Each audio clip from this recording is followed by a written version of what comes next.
في عمليات شد ونفخ او باش نفخ فيها حقن وشفط، يعني الموضوع مظبوط. عندكم ده انا عايز افهم. بص، مبدئيا احنا بنلعب في موضوع الدهون ده لعب كتير قوي. الدهون الزياده نقدر ان احنا نعمل لها شفط، نشفطها بطرق معينه ونعالجها بطرق معينه، والدهون اللي طلعت دي بتبقى بالنسبه لنا زي الذهب الاصفر كده، حاجه بالنسبه لنا فاليبل جدا، نقدر نستخدمها بعد ما نعالجها بطريقه معينه ونحقنها تاني في اماكن تانية بحيث ندي الشكل الناتشرال.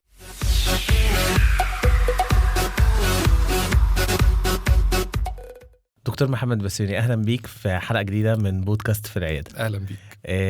احنا نعرف بعض بقالنا سنين، بس انا طبعا. عايزك تعرف نفسك لينا كده عشان كلنا نعرف. اوكي، انا دكتور محمد بسيوني، اخصائي جراحه التجميل وتنسيق القوام وزميل الكليه الملكيه للجراحين في انجلترا.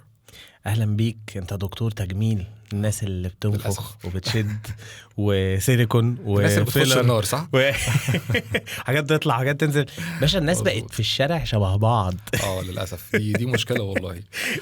انت كدكتور تجميل، كلمني عن طبيعه شغلك يعني. طيب، يعني ده سؤال حلو انك بدات بيه، لانه التجميل تخصص واسع جدا جدا جدا، وفي شفايف بطه وانف وزنه انت مصمم، صح؟ واسمها ايه بقى المناخير؟ انت قلت لي مناخير اسمها في حاجه بنسمع عنها اسمها باربي نوز. دي برضو من الحاجات اللي طلعت جديد. هي المشكله انه للاسف الناس بتاخد الحاجات الجديده لسكه الابتذال شويه. الافواره في كل حاجه بتخلي الدنيا تبوظ للاسف. لكن زي ما بقول لك، هو التجميل تخصص واسع جدا، في سب سبيشاليتيز كتيره. لو بنتكلم عن الجزء بتاع التجميل وبتاع تجميل الانف والشفايف والحاجات دي، فبرضو احنا ممكن نعمل الحاجات اللي هي تو لوك ناتشرال، بمعنى أصح إن إحنا بنحاول نرجع الأمور لطبيعتها، ما بنحاولش نعمل حاجة فيك أو حاجة أوفر، أو بمعنى أصح ده اللي أنا شخصيا بحاول إن أنا أركز عليه. يعني أنا فاهم دكتور التجميل مفروض الرسالة الطبية بتاعته السامية بتاعته إن هو بيرجع الأمور لطبيعتها. بالظبط كده، مش بيخرجها عن طبيعتها. بالظبط. إحنا لو بنقارن الحاجة بأصلها الطبيعي هنفضل دايما في حدود الحاجة الحلوة الكويسة، مش هنوصل لدرجة الأوفر أو الشكل الفيك. فده اللي احنا بنحاول نركز عليه، او نعرف الناس انه مش لازم مثلا ان انا هعمل فيلر فتبقى شفايف البطه، لا عادي. يعني ممكن نعمل تاتش بسيطه خالص تخلي الشكل احلى والشكل مور فيميناين، بس في نفس الوقت ما نوصلش لمرحله انه حاجه فيك. كلام جميل. ده اللي بنحاول نعمله.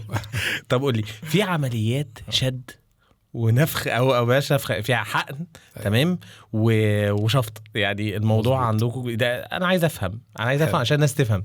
انت بتحقن ايه وتشد ايه وبتعمل ايه بالظبط؟ طيب، بص، مبدئيا احنا بنلعب في موضوع الدهون ده لعب كتير قوي. الدهون الزياده نقدر ان احنا نعمل لها شفط ونشفطها بطرق معينة ونعالجها بطرق معينة، والدهون اللي طلعت دي بتبقى بالنسبة لنا زي الذهب الأصفر كده، حاجة بالنسبة لنا فاليبل جدا، نقدر نستخدمها بعد ما نعالجها بطريقة معينة ونحقنها تاني في أماكن تانية بحيث ندي الشكل الناتشرال. في ناس ممكن نحقن لهم الدهون دي مثلا في الخدود.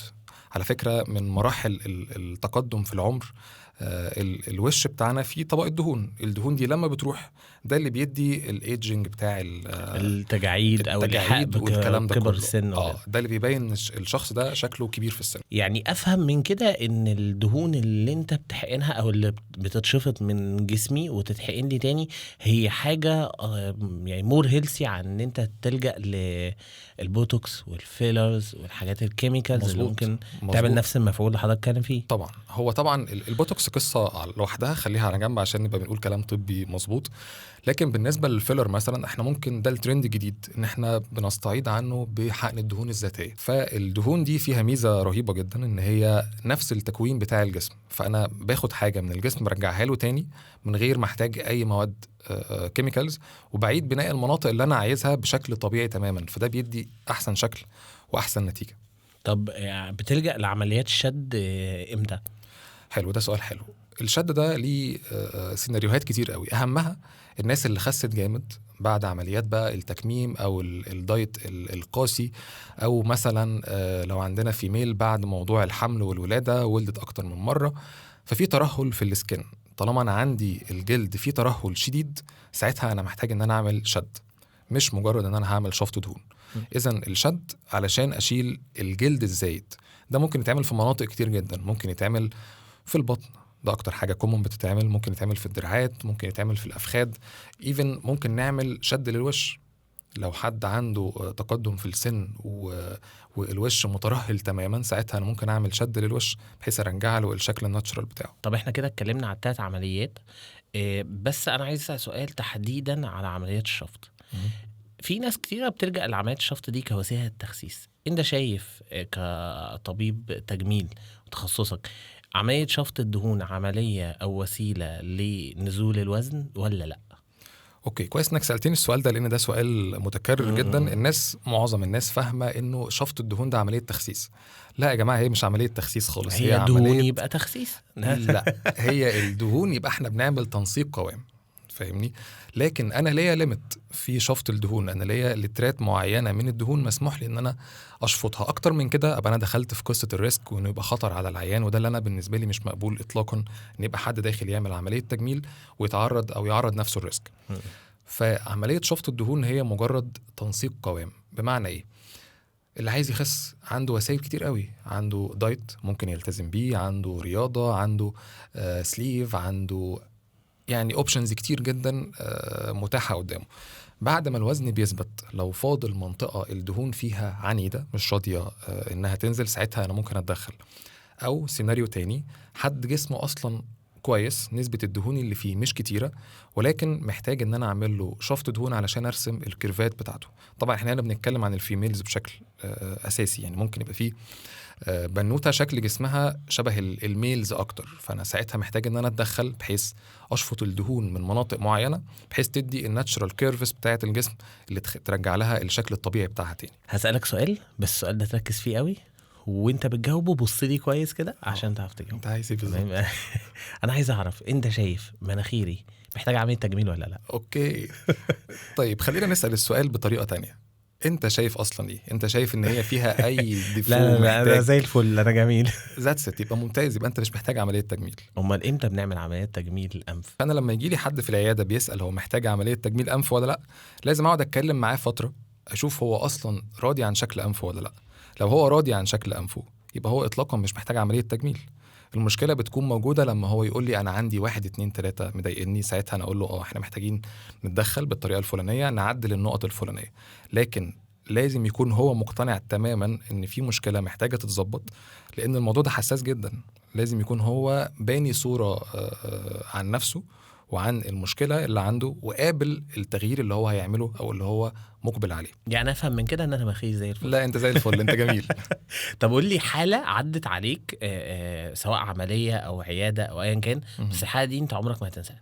اوكي، يعني انا كان لسه معايا بنوته من حوالي 2 شهر كده. البنوته دي تعرضت لحادثه وهي صغيره خالص، يعني وهي عندها 3 سنين، وتسببت لها في كسر في عظام الانف واوجاج في الحاجز الانفي. تمام، هي مش دي المشكله. ناس كتير بتتعرض لحوادث. المشكله ان البنوته دي طول ما هي في فتره المدرسه، طبعا تنمر مننا كمصريين بشكل يعني فوق الوصف.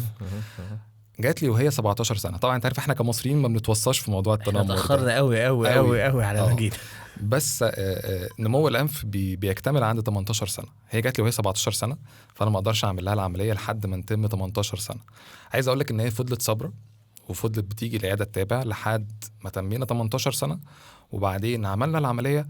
وكانت من احلى الاوقات في حياتي لما شفتها بعد العمليه وهي يعني بتعيط مش مصدقه نفسها ان هي وصلت للنتيجه اللي هي كان نفسها فيها بقى لها حوالي 10 سنين مثلا او 15 سنه.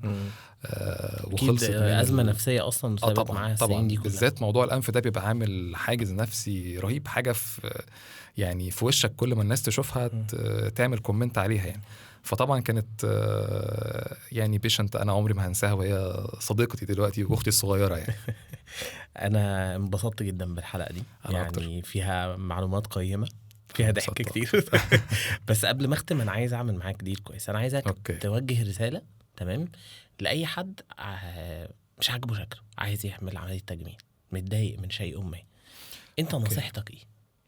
اوكي، ده سؤال برضو سؤال مش سهل على فكرة. لا مفيش سؤال أسأله سهل. طبعا اوكي، نصيحتي لكل حد انه قبل ما يقبل على اي عملية تجميل يحاول يقتنع انه الجمال شيء نسبي، وانه كل واحد عنده قدر ما من الجمال لازم يقبله ويرضى بيه.